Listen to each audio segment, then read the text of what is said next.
प्रिय विद्यार्थियों नमस्कार। एजुकेशन ऑनलाइन चैनल में आप सबका हृदय से बहुत बहुत स्वागत है। आज हम भक्ति आंदोलन के दूसरा जो वीडियो है, दूसरा क्लास है, उस पर चर्चा करेंगे। और कल हमने आपको भक्ति आंदोलन का उद्भव और विकास बताया था कि कैसे उद्भव हुआ, किस तरह से उसका विकास हुआ, वो हमने कल बताया था। आज उसी क्रम में आगे देखते हैं। देखिए, भक्ति आंदोलन में अगर देखा जाए तो अनेक संत हुए, ठीक है। और अनेक संतों में अगर आप देखें तो एक महत्वपूर्ण संत कबीर हुए, जो निर्गुण संत थे। यानी निर्गुण संतों में अगर देखा जाए तो कबीर सर्वोपरि है। इसी तरह सगुण भक्ति शाखा के संतों में अगर देखें तो चैतन्य महाप्रभु महत्वपूर्ण है, महान संत हुए। तो कभी कभी इनके उपदेशों पर भी प्रश्न बन जाते हैं, इनके विचारों पर भी प्रश्न बन जाते हैं। इसी कारण से आज हम आपको इस वीडियो में कबीर और चैतन्य के उपदेशों के बारे में, उनके विचारों के बारे में बंद कर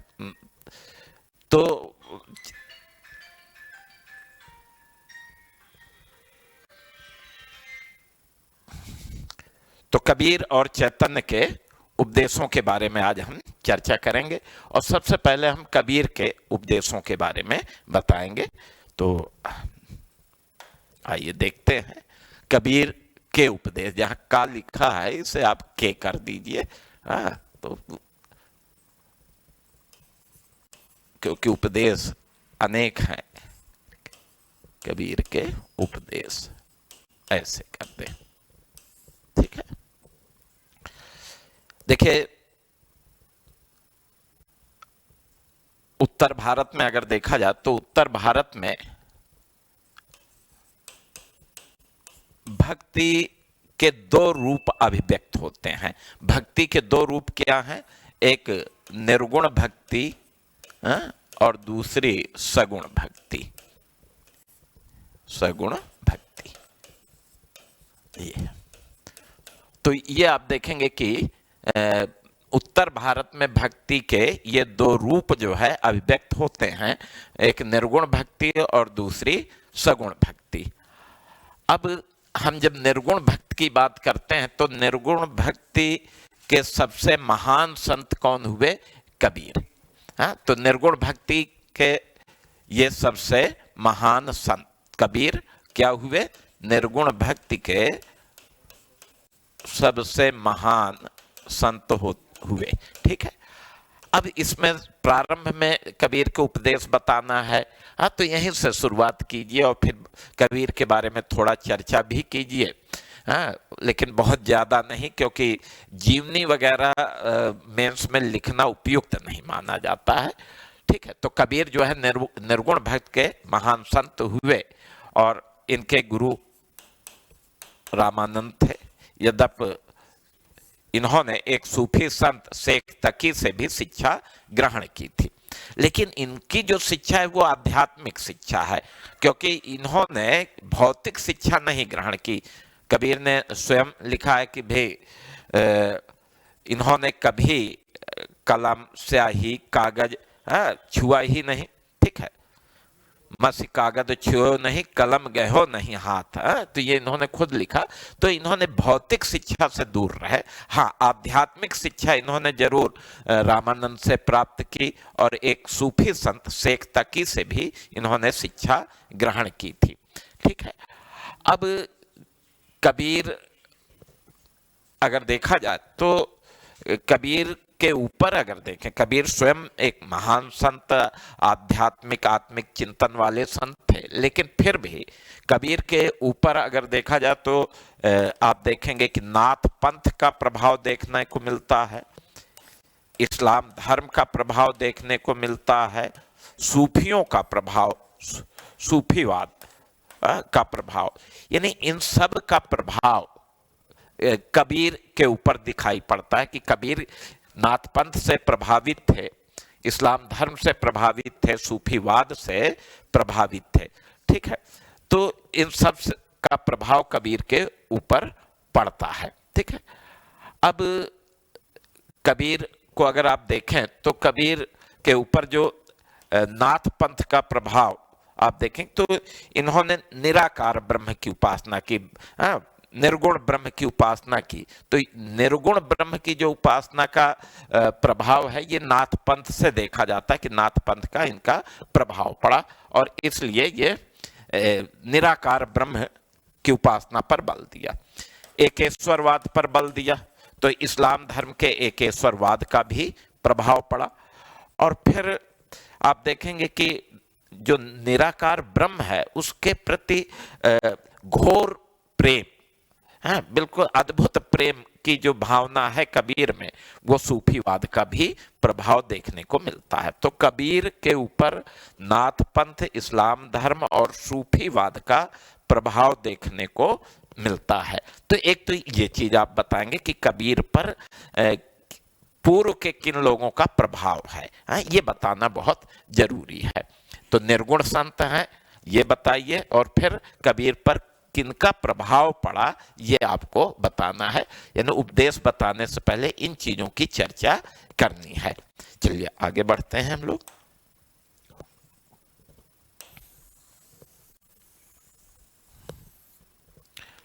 अब कबीर के उपदेशों को अगर आप देखें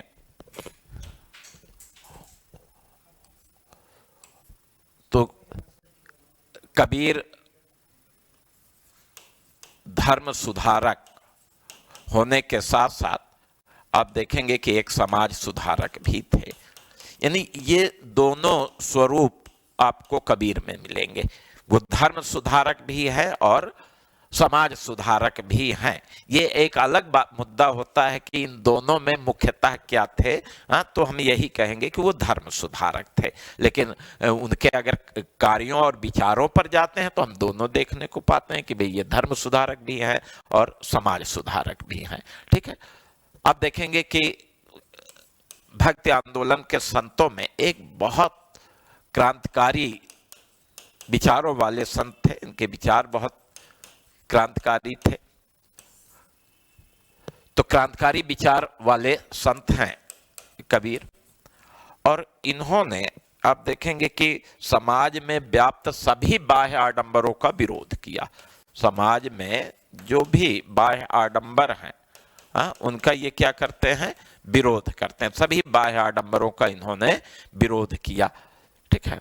अब बाह्य आडंबर चाहे वो हिंदू समाज में हो या मुस्लिम समाज में हो, दोनों समाज में व्याप्त आडंबर कुरीतियां सबका जो मानवीय हित में नहीं है उन सब का भी इन्होंने विरोध किया।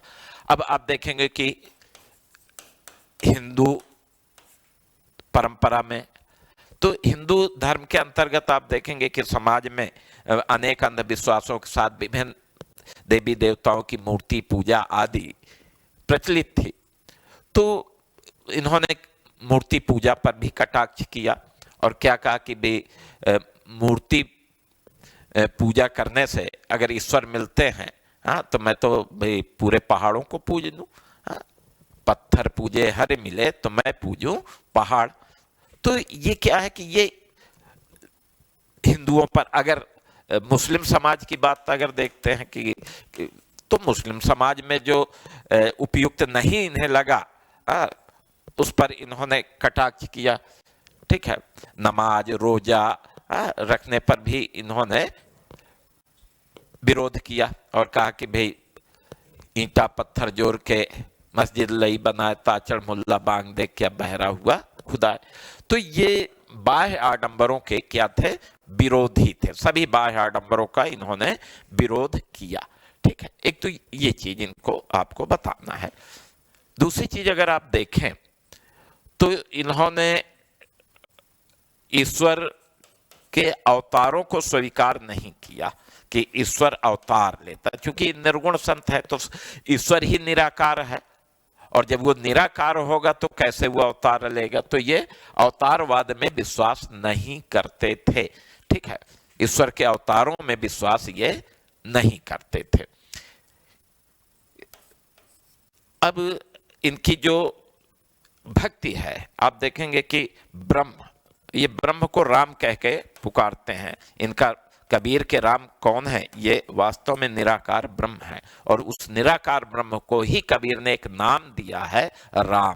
हाँ, तो यहाँ राम शब्द का बार बार कबीर प्रयोग करते हैं, लेकिन वो दशरथ पुत्र राम या विष्णु के अवतार राम नहीं है, बल्कि उन्होंने ब्रह्म को एक नाम दिया, राम। ठीक है, तो ये ब्रह्म को राम कहकर पुकारते थे, और ब्रह्म और जीव के बीच इन्होंने, आप देखेंगे कि एक मानवीय संबंध स्थापित करने का प्रयास किया, जबकि भाई ब्रह्म और जीव दो अलग अलग चीजें, ठीक है, लेकिन इन दोनों के बीच में इन्होंने मानवीय संबंध स्थापित करने का प्रयास किया। ठीक है, और उसके पीछे यही है कि तीव्र भक्ति, मतलब ब्रह्म के प्रति इतनी तीव्र भक्ति है कि फिर उसे मानवीय रूप में, मानवीय संबंधों के रूप में अभिव्यक्त करना जरूरी समझा गया। ठीक है, अब जैसे कबीर ने कहा कि मैं तो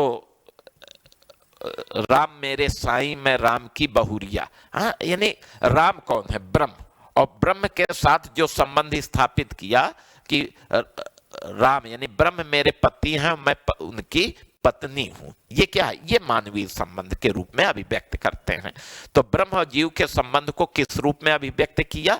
मानवीय रूप में अभिव्यक्त किया। और भी, मैं तो कुत्ता राम का मोतिया मेरा नाम। देखिए, हाँ, तो इन्होंने अपने आप को, देखिए दास भक्ति है, यहां तीव्र भक्ति भावना कबीर की देखने को मिलती है कि ब्रह्म के प्रति इनकी भक्ति भावना कितनी तीव्र है, प्रबल है।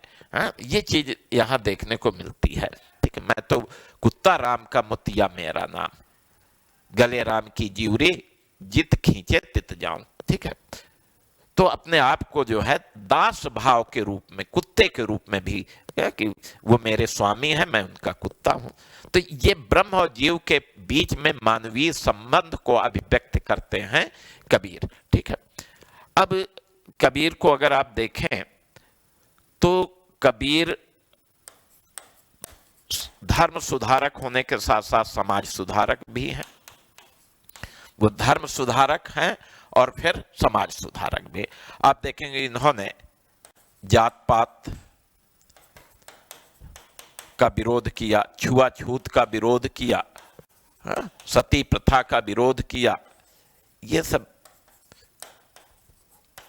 तो ये समाज में व्याप्त कुरीतियों के विरुद्ध भी आवाज उठाई, जात पात, छुआछूत,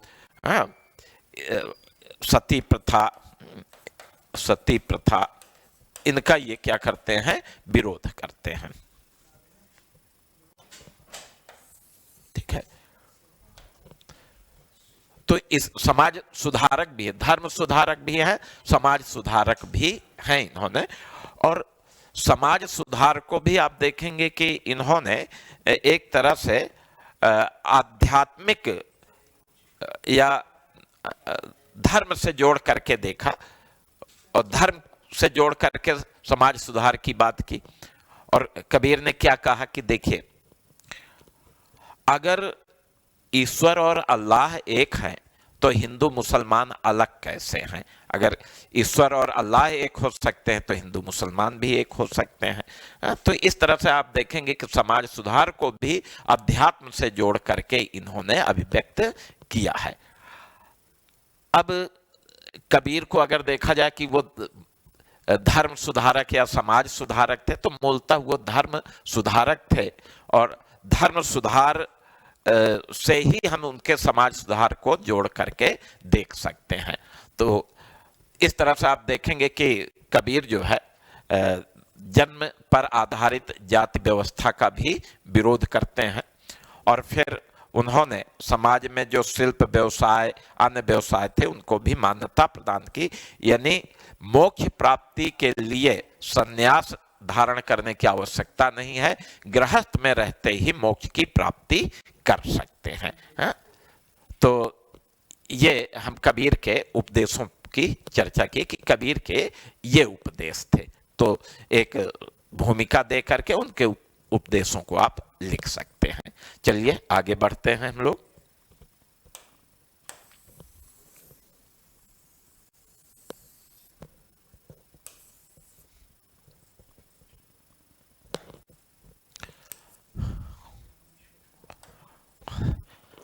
अब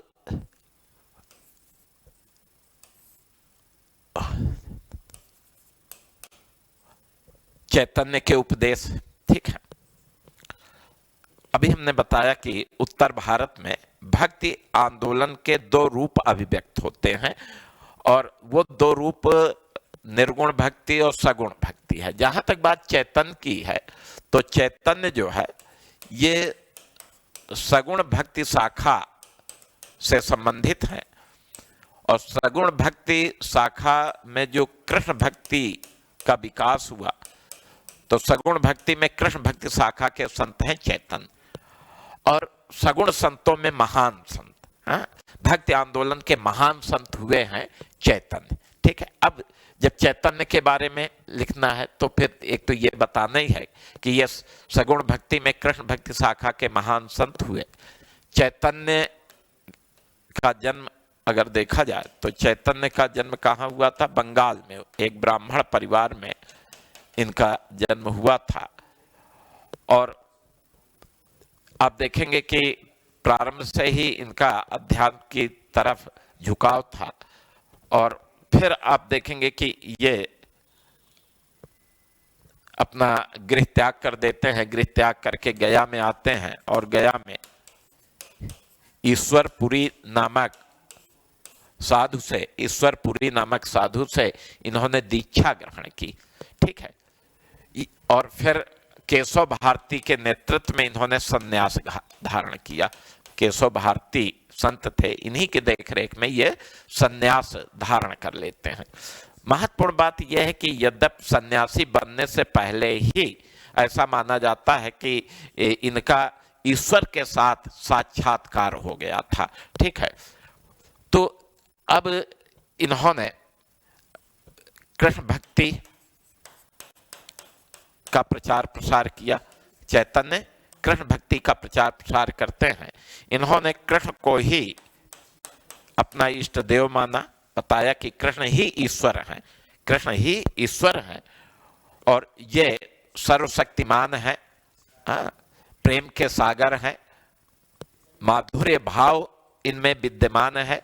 तो ये सब विशेषता से युक्त हैं कृष्ण, ये चैतन्य ने बताया, ठीक।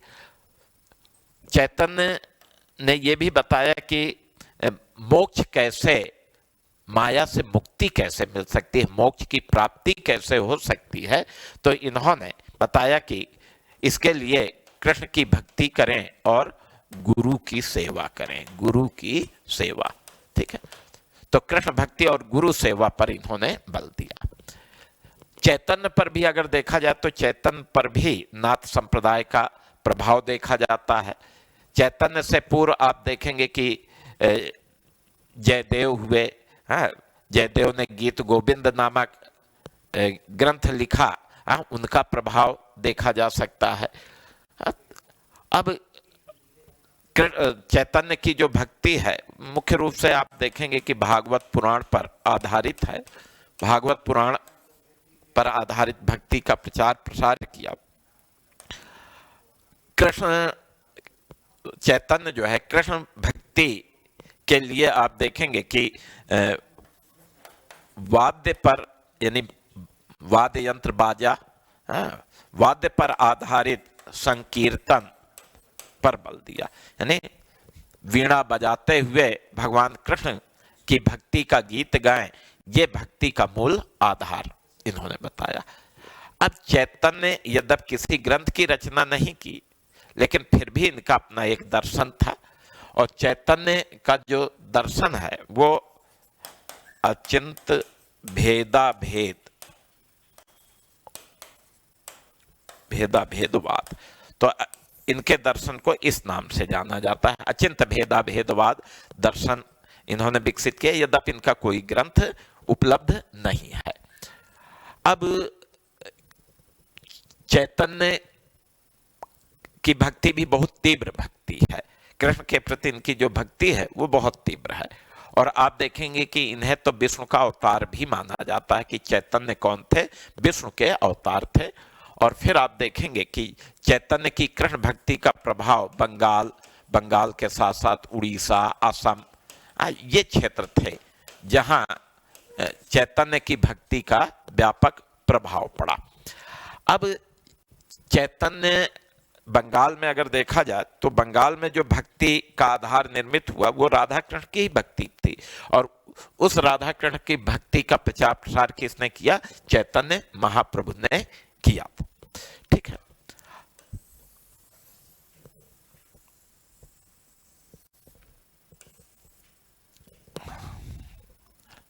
अब चैतन्य महाप्रभु को अगर देखा जाए तो इन्होंने सभी जातियों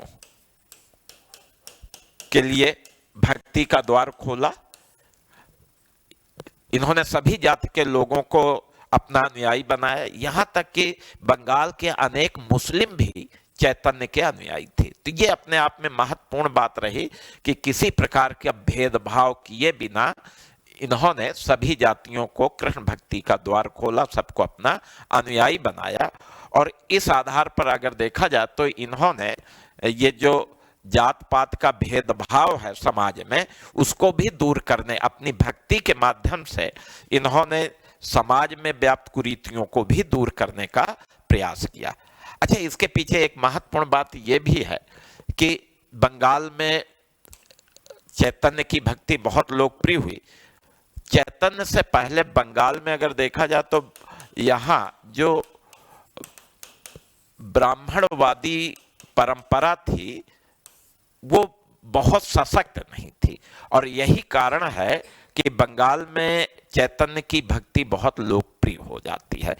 तो ये धर्म सुधारक होने के साथ साथ चैतन्य को समाज सुधारक के रूप में भी देखा जाता है, क्योंकि इन्होंने समाज में जो जाति प्रथा है उस पर कटाक्ष किया, उस पर आप देखेंगे कि हमला किया, और सभी जात के लोगों को फिर इन्होंने अपना अनुयायी बनाया, पुरुष हो महिला हो सभी को। ठीक, तो ये समाज सुधारक भी रहे। इन्होंने विवाह शाकाहार आदि पर बल दिया कि देख मोक्ष प्राप्ति के लिए ये जरूरी नहीं कि आप सन्यासी बने, आप विवाह कीजिए, गृहस्थ में रहिए, कृष्ण भक्ति कीजिए, उससे मोक्ष की प्राप्ति हो जाएगी। हाँ, शाकाहार पर इन्होंने बल दिया। अब इन्होंने अपने 6 शिष्यों को, 6 अनुयायियों को वृंदावन भेजा, और यहां भेज करके कृष्ण भक्ति के प्रचार प्रसार को कि भाई वृंदावन तो कृष्ण की भक्ति स्थली है।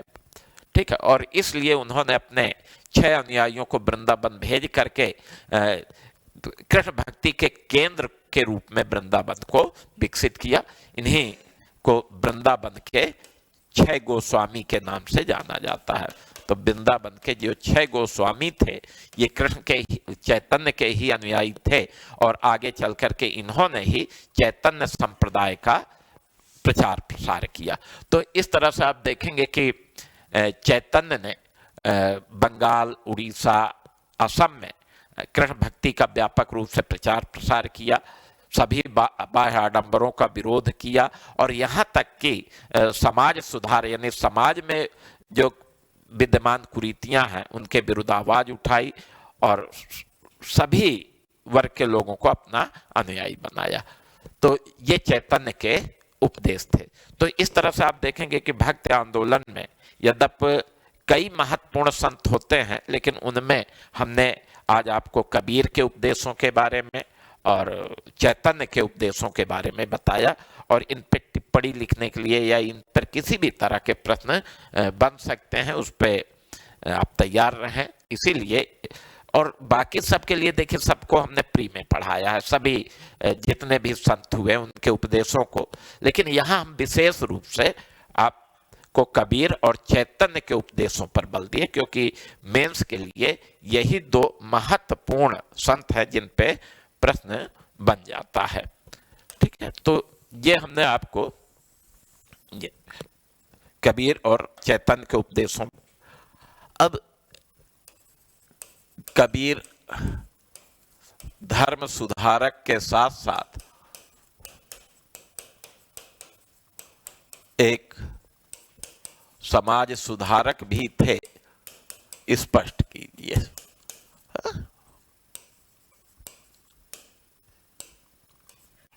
स्पष्ट कीजिए। ये प्रश्न आता है तो सीधी सी बात है, इसमें एक भूमिका लिखेंगे और भूमिका मैंने बताई कि उत्तर भारत में भक्ति के दो रूप अभिव्यक्त होते हैं, सगुण भक्ति, निर्गुण भक्ति। कबीर जो है निर्गुण भक्ति के महान संत हुए, ठीक है। कबीर किन से शिक्षा ग्रहण की वो बताएंगे, कबीर के ऊपर पूर्व के किन विचारधाराओं का प्रभाव रहा, उन विचारधाराओं के प्रभाव को बताएंगे। फिर दूसरे उसमें आप जो है बताएंगे कि मतलब इनके उपदेशों को, ठीक है, इनके जो उपदेश रहे क्रांतिकारी विचारों को बताएंगे। सभी बाह्य आडंबरों का विरोध किया, ठीक है। ये ब्रह्म को राम कह करके पुकारे, ठीक है। ब्रह्म के साथ तीव्र भक्ति की भावना अभिव्यक्त किए, ब्रह्म और जीव का मानवीय संबंधों को स्पष्ट किया। ये सारी चीजें, अवतारवाद पर विश्वास नहीं किए। फिर इसके बाद इनके कुछ समाज सुधारों की चर्चा करेंगे, हाँ, कि इन्होंने समाज में व्याप्त जो है जो कुरीतियां थी उनके विरुद्ध भी आवाज उठाई, जात पात का विरोध किया, सती प्रथा का विरोध किया, बाल विवाह का विरोध किया। ये सारी चीजों की आप चर्चा करेंगे और फिर यही कहेंगे कि ये मूलतः धर्म सुधारक थे और फिर धर्म सुधार का ही एक अंग रहा है समाज सुधार, ठीक है। तो इस तरह से आप जो है कबीर पर जो प्रश्न आएगा इस तरह से आप लिख सकते हैं। फिर चैतन्य पर भी प्रश्न बनता है।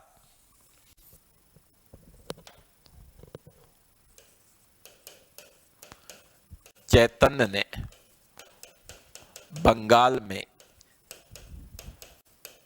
किस तरह से धार्मिक सामाजिक क्षेत्र में परिवर्तन लाए। परिवर्तन तो आप देखेंगे कि यहां एक भूमिका आपने दे दिया जिसमें चैतन्य के बारे में बता दिया, एक भूमिका। फिर सीधी सी बात, इनके उपदेश, और उपदेश में मुख्यतः कृष्ण भक्ति पर बल, गुरु सेवा पर बल, ये बताना कि कृष्ण भक्ति और गुरु सेवा के द्वारा ही मोक्ष की प्राप्ति। और फिर इन्होंने जो बंगाल में चूंकि ब्राह्मण धर्म का बहुत ज्यादा पहले से प्रभाव नहीं था, इसलिए राधा कृष्ण पर आधारित भक्ति का व्यापक प्रचार प्रसार हुआ, यानी धार्मिक क्षेत्र में बंगाल को अत्यधिक प्रभावित किया। और फिर सामाजिक क्षेत्र में भी इन्होंने समाज में आप देखेंगे कि जात पात का विरोध किया, समानता पर बल दिया, और फिर हिंदू मुसलमान निम्न जात उच्च जात सभी लोगों को अपना अनुयायी बनाया, सबके लिए मोक्ष का द्वार खोला। तो इस तरह से आप देखें सामाजिक क्षेत्र को भी इन्होंने प्रभावित किया, ठीक है। तो इस तरह से आप इनके उपदेशों को बता देंगे, इस प्रश्न में इस तरह से उत्तर देंगे। तो ये हमने आज आपको जो है भक्ति आंदोलन के दो महत्वपूर्ण संतों के उपदेशों की व्याख्या की कि ये उपदेश को इस तरह से लिखना होगा, ठीक है। अब आगे आप जो है इसके आगे जो है मुख्य रूप से प्रश्न आता है, बड़ा लोकप्रिय प्रश्न बनता है कि भक्ति आंदोलन का प्रभाव क्या पड़ा। तो भक्ति आंदोलन के प्रभाव को हम अगले वीडियो में व्याख्या करेंगे। आज की क्लास यहीं समाप्त होती है। बहुत बहुत धन्यवाद।